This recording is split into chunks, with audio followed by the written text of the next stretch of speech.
All right. Today, I'm going to start my own ACT science prep. This is something that I have done every year pretty much since I've been here at Wheaton, because I always had to teach it as a summer course, and now we've just always incorporated it into our curriculum with the purchase of John Baylor. And so, yeah, I just feel like John Baylor, yeah, he hits some pretty good points, but I think he misses some of it. Like, I don't think he does enough practice with graphs and figures, and just kind of breaking down some strategies. So we are going to start off with just some background information, which you already know, thanks to Mr. Baylor. It's 35 minutes long, 40 questions. And as he said, it's 5 minutes, roughly 6 minutes a passage. He says there's 6 passages. I've heard 7, so I don't know which one it is. But 3 of them are going to be based on tables and graphs. Okay, that's going to be like easy money right there, because your answers are found in the table or the graph. 3 of them are going to be based on experiments, so you have to make sure you read the control and try to infer what they were exactly testing. And then you do have a passage of opposing viewpoints where 2 scientists or 2 students are arguing over the same issue. So when you break down the points, 13 of them are based on science reasoning, which means you have to think like scientists, and I'll discuss more about what that is, but basically conclusion and inference-based questions. You have to gather information, don't skip the charts and graphs. This is the primary question that's involved in conflicting viewpoints. 12 points out of 36 are based on figure interpretation. Okay, can you read graphs correctly? For some more difficult figure interpretation questions, you have to look at one, take that knowledge, and then apply it to a second figure. Those are your harder questions right there. And then the third is patterns. Taking a look at the data, what does the data trend show? Is it a direct, inverse, one goes up, etc. So we'll practice looking at patterns. So take a look at this graph right here, and this is also on page 2 of your document. Okay. What's the trend? What is this graph showing? So it goes up, and what goes up? Percent of questions correct. Yeah, so as you answer more questions correct, your percent rank also increases. All right, so take a look at question 1. A test taker who scores an approximately 40th percentile has correctly answered about what fraction of the questions? 1/2? Yeah, 1/2. So you would be circling C. Which of the following best describes the relationship between percentile rank and percent of questions correct? F. It's F. Thank you. All right, F. As the percentile rank increases, the percent of questions also increases. Let's just take a look at a snippet of conducting experiments, understanding how they are designed and what exactly they are trying to prove. So here it says, a scientist adds 1 drop of nitric acid to beakers A, B, and C. Each beaker contains water from a different stream. The water in stream A came from stream A, B from B, C from C. Precipitates, oh, hey guys, that's a vocab term, right? Form in beakers B and C, but not in A. Which of the following could probably be inferred on the basis of this experiment? G. Well, are we looking at pollution here? No. J. It's J. Streams B and C contain some substance that reacts to nitric acid. Okay. So don't go beyond the passage. Nowhere in here did we discuss pollution. Okay. All right. The principle of the thing, 2 opposing viewpoints. Basically, you are looking at a principle and you need to apply some logic to it and look at ways that you can defend or attack that principle. So a passage might describe a theory that most V-shaped valleys are typically formed by water erosion through soft rock and ask the following question. So if this is all the information you are given, here's your question. Which of the following is most likely to be a V-shaped valley? J. Wait, soft No. shale? G. Oh yeah, J. It's J, a river valley in a region of soft shale rocks. Okay. 17. Which of the following discoveries would most weaken the theory of V-shaped valley formation given in just this passage, this little snippet here? So something that would conflict.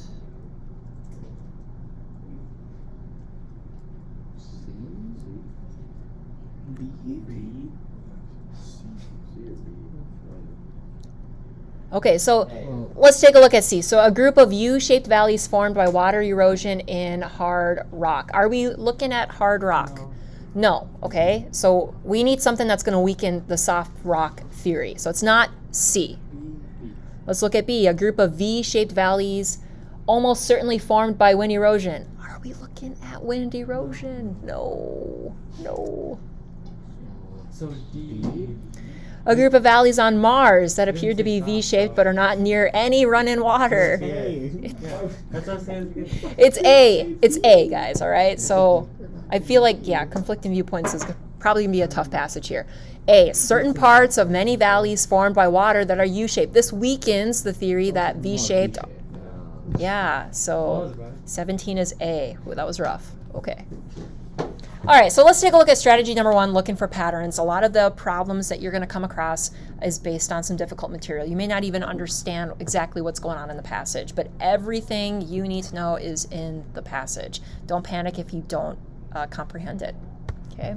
So tips to pull information out. When you're going through that passage, you can write in your book, underline, star anything you think is important. Okay, it's crucial to skim, like literally just skim just to get a general idea.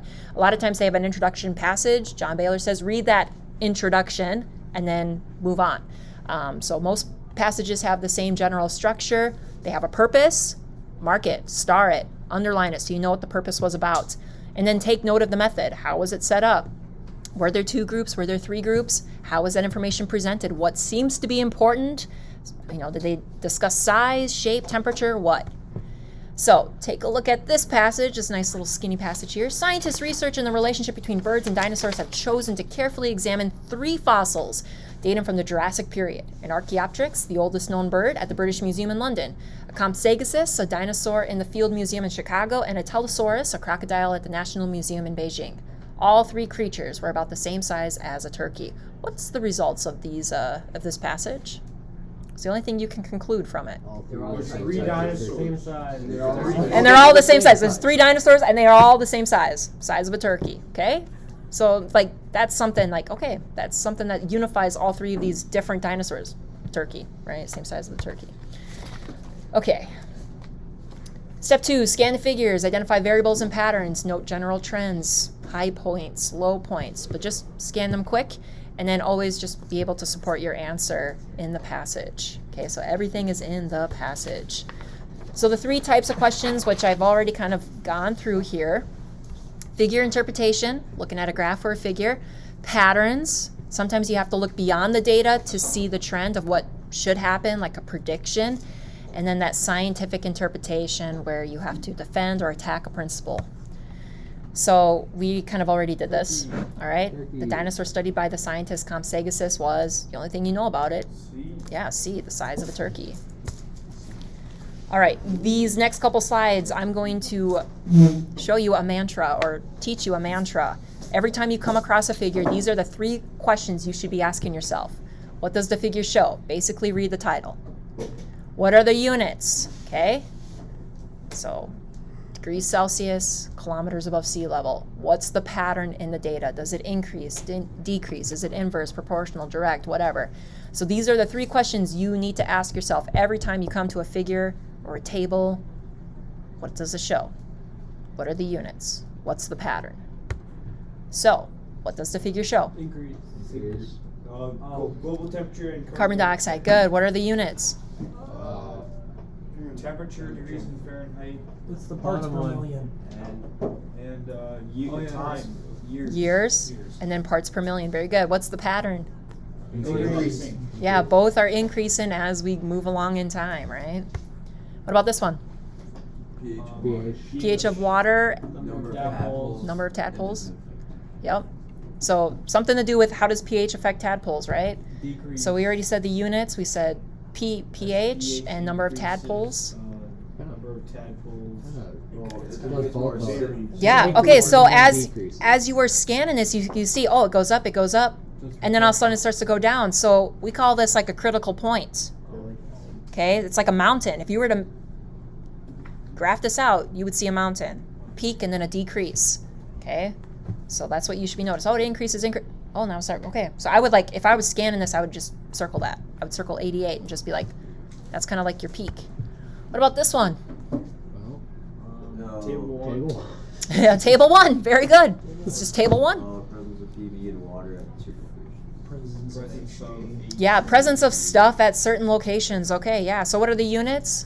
Degrees Fahrenheit. Celsius. Yep. Fahrenheit. Or Parts per Fahrenheit. 100 meters. Wow. Parts per million. Per 100 And we are looking at Trout. trout. population. Yeah. Okay, so as you're scanning these, do you see any like big outliers? 167. Yeah. So you're like, holy crap, that's a lot of lead. Oh, that's a lot of mercury, you know, and looking at the trout number, you could probably conclude mercury's got some pretty detrimental effects on trout, right? 0 right there. Maybe. Okay, just understand that data can be represented in many ways. All 3 of these figures show the same thing. Okay, it's the same data. So you notice how I mentioned earlier about the peak? Like you can see it goes up, and then it starts to go back down. Well, this is what I'm talking about. Yep, there's that critical point. So look for patterns and numbers, but don't assume that there's always a pattern or a trend. Look for those extremes, that critical point, that mountain. Okay, I'm gonna scroll this back up here. Okay, so Bantra, what's the first thing? Air temperature Fahrenheit. Hours of sunlight. Okay, cool. And then units, Fahrenheit. Fahrenheit, Hours. hours. Okay, and then what's the third statement? Is there a pattern or a trend? As hours of sunlight Increase. they all We know increase. Well, Chamber one as hours of decreases, chamber sunlight- two They increase, right? Just kind of varies. Yeah. All right. So that might be. So if you don't see something right away, then just move on. Like if you don't see something pretty obvious, just move on. So what happens in chamber 1? So let's just take a look at chamber 1 with the temperature. decrease. The It hours of decreases. sunlight decreases. Yep. What would be the temperature after 12 hours? Like 60, 63-ish. 62. 63.23. 63.23. Did you notice the trend there? Oh. Goes down by 2 every time. All right. As sunlight increases, what happens to T in chamber 2? As it increases. Fish. Mostly increases. Mostly increases. Yeah. Well, yeah, it kind of dipped there. A Yeah. Bit. Based on data, what do you think the T, the temperature, will be after 1 hour of sunlight in chamber 3? Well, Like 77.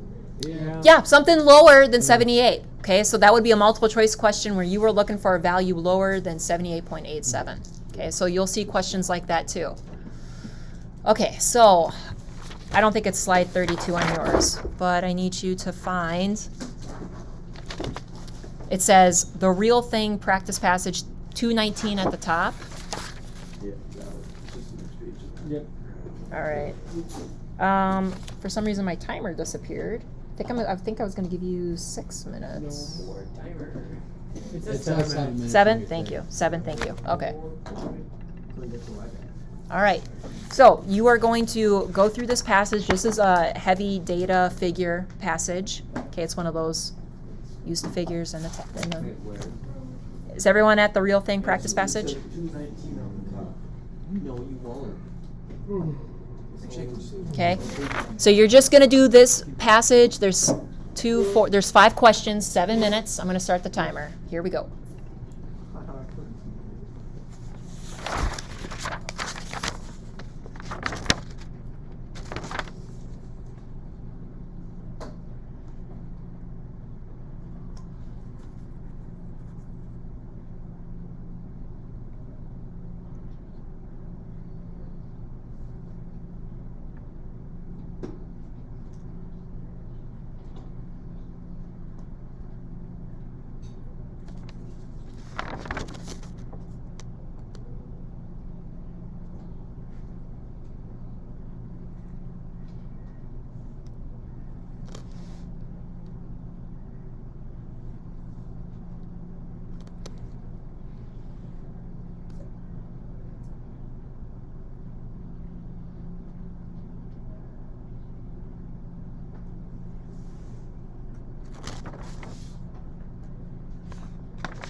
Thumbs up.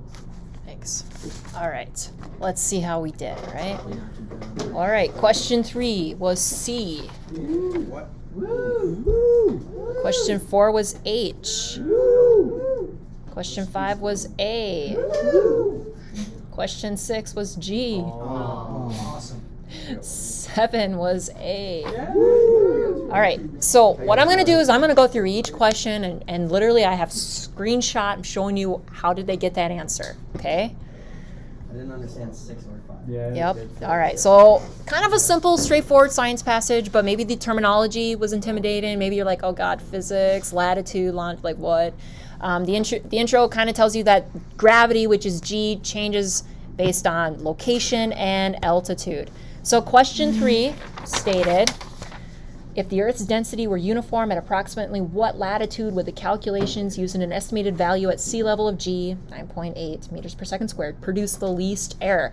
So you look at figure 1 and we want the value 9.8. So you run your finger across and then you just go down and you look at your options.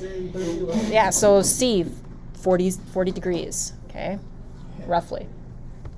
Question 4, simply asking you to figure out the pattern in table 1 to find out what the change in G at 2 kilometers above sea level is. You would need to look at the table between 1 and 5 and then select the value that is in between 1 and 5. So 4 was H for 0.0081. Okay, question 5 requires that you had to use both figure 1 and table 1. So it asks, what is the value of G at the equator? So you're like, okay, 9.78, but at an altitude of 10 kilometers above, so you had to do some math. 9.78 minus 0.0309, roughly 9.75.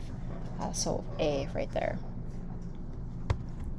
6 required more applications of the same principles that we've been learning. Yet another question that can be answered by looking at figure 1. It asks you to suppose that rotation effects ceased, but the Earth still bulged at the equator. What would be the value of G? So it says that the force is perpendicular to the rotational axis. The centrifugal force, which counteracts gravity, varies with latitude. So looking at the table, hold on here. It counteracts, so it would have a depressant effect. Without rotation, then G would be less depressed and it would go up. You okay? I know it has a depressing effect. The ACT test. So that means from figure 1, G at 0 degrees latitude in absence of rotation would go up from its current value.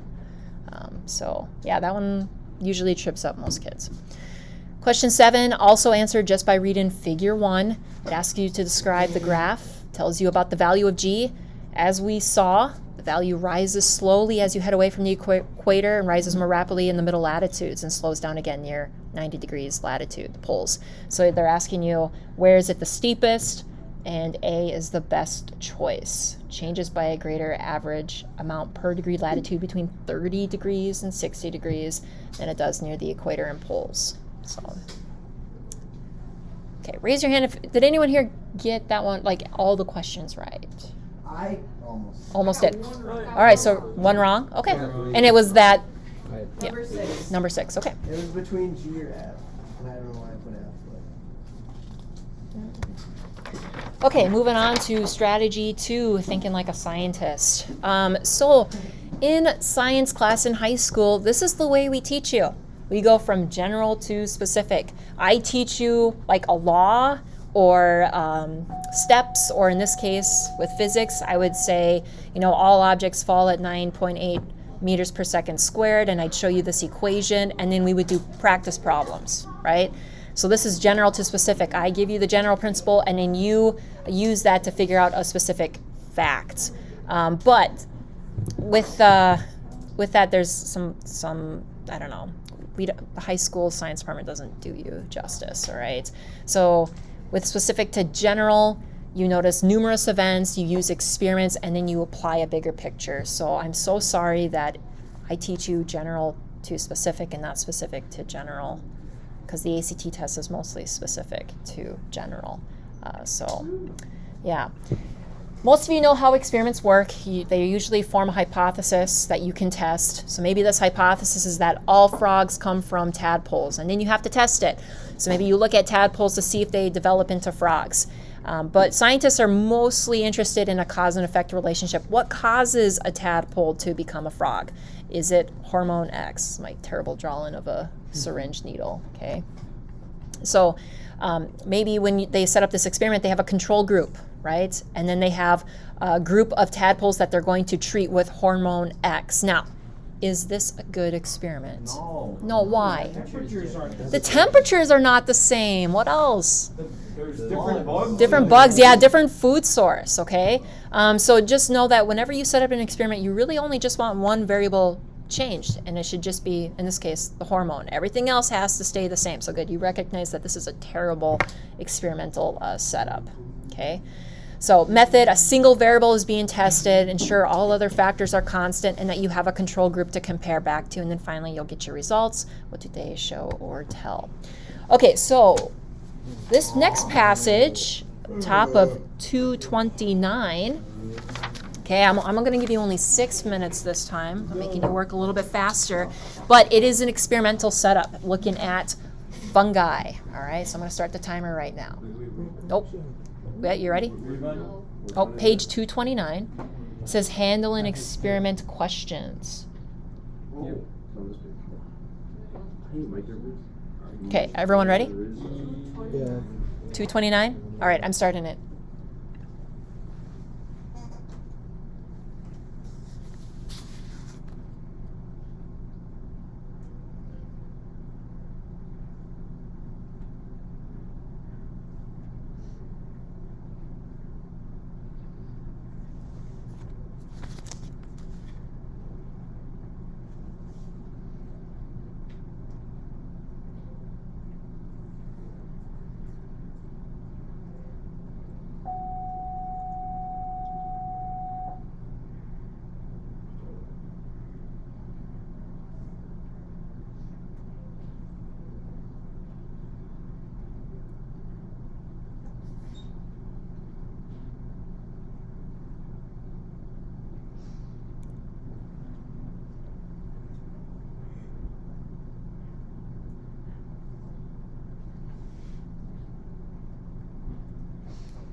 Okay. Let's see how we did. Question 1 was B. Question 2 was G. Are you sure it's not F? Question 3 is A. It's actually right. Question 4 is H. Yes. Question 5 is D. Wow. Yeah, okay. Let's go through each one of these one by one. I got 2 right. I only got 3 wrong. Or question 3 wrong. All right. So, as you read through, you may have noticed that there were a lot of diagrams and tables. That's common in an experimental passage. Okay, we had figure 1, we had a table about which trees can survive without and which ones grow better, and then table 1. So it talked about mutualistic relationship between fungi and some plant roots. Fungi called mycorrhizae. The first diagram shows you who gets what out of this relationship, and you can see that both benefit from each other. So looking at question 4, okay, just looking at figure 1. So I'm going to jump around in this, I'm sorry. So question 4, according to the passage, in which of the following ways do plants benefit from mycorrhizae associations? You look at figure 1, and here are your 3 options. Okay. Option 1, more efficient sugar production. Do you see any of that here? No. 2, enhanced ability to survive drought. Well, it helps them absorb water. Increased mineral absorption. Yup. So 2 and 3 are your best options because it's asking what are the plants, how do plants benefit from it? 2 and 3. So H was your answer for that one. So I'm assuming everyone pretty much got that one. No, okay. Moving on. Okay, moving on. I misread it. Okay, question 2 is found at the bottom table on page 229 in your little packet. Okay. It tells us that mycos are highly susceptible to acid rain. Okay. Given the information from the passage, acid rain is probably most harmful too. So if acid rain hurts micros or mycorrhizae, then the plants that are most dependent on it are the ones that are going to be most harmed. So your option were wheat fields, birch forests, I'm supposed to say orange, right? Yeah, citrus trees, yeah, whoops, and grapevines. Wow, that's a really bad typo. Sorry.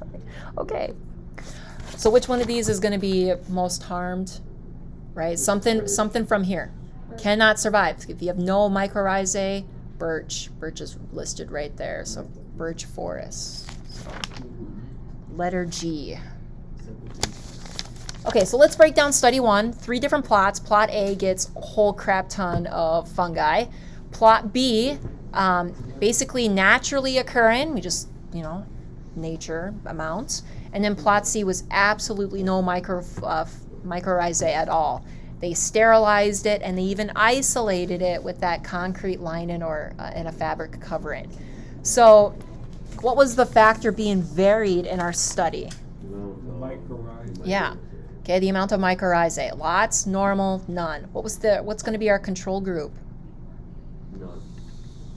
C. It's going to be normal. Your control group is kind of like what's normal. Yeah. And then your results, looking at table 1, what do you think? Like, just give me a... They grew better with the mycorrhizae. Yeah, they grow better with it, right?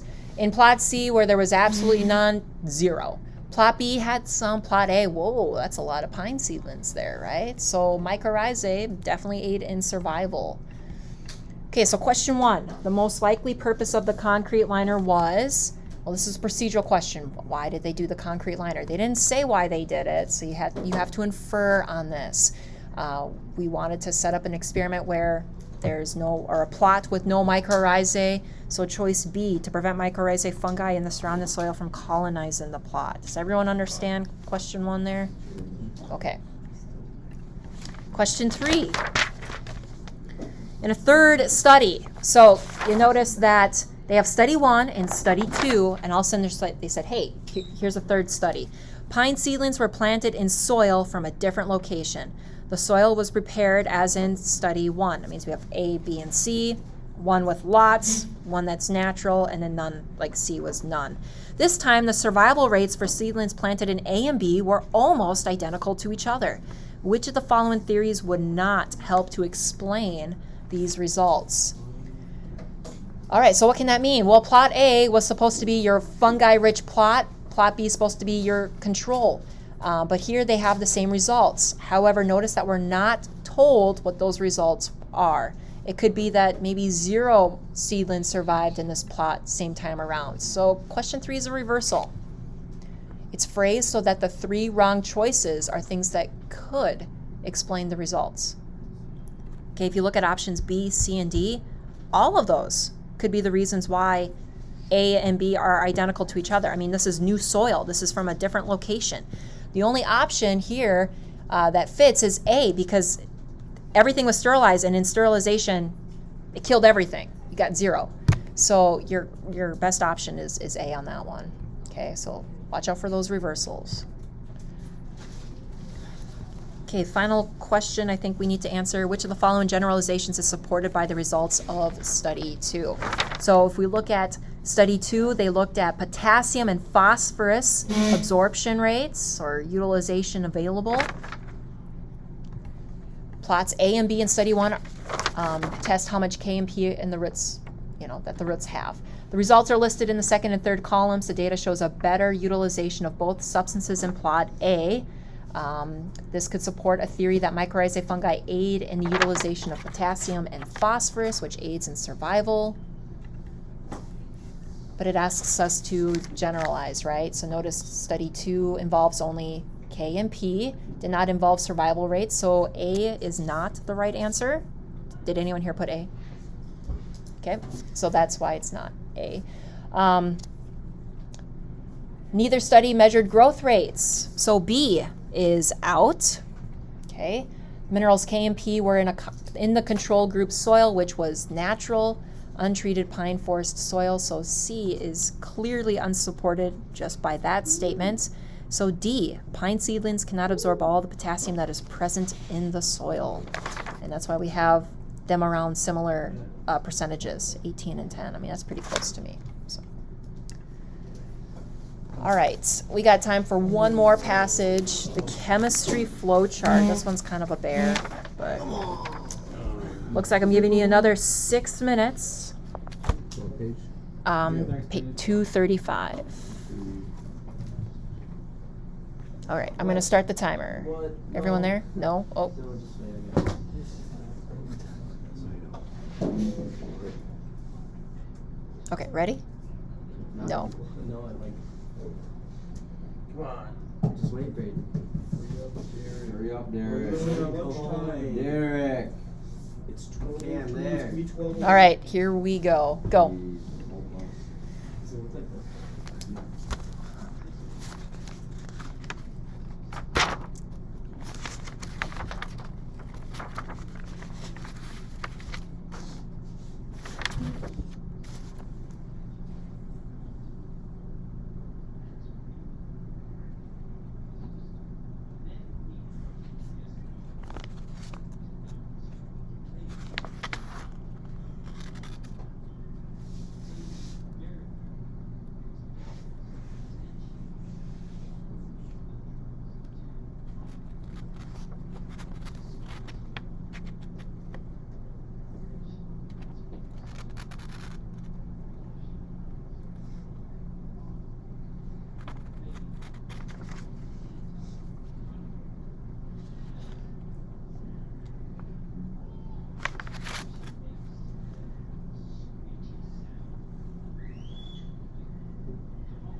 Whose kid is that? It's very video. or Ain't that something. psychology?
Okay. Let's just go through. Yeah, I'm seeing a lot of head shakes, and then on Monday I'll explain the answers. So here we go, because I don't want to leave you in suspense. I just feel like that'd be cruel, right? 6 is J. Woo! This is right. Nope. 7 is B. 8 is H. 9 is D. 10 was F. All right, so I'll go through this. One. We got one wrong.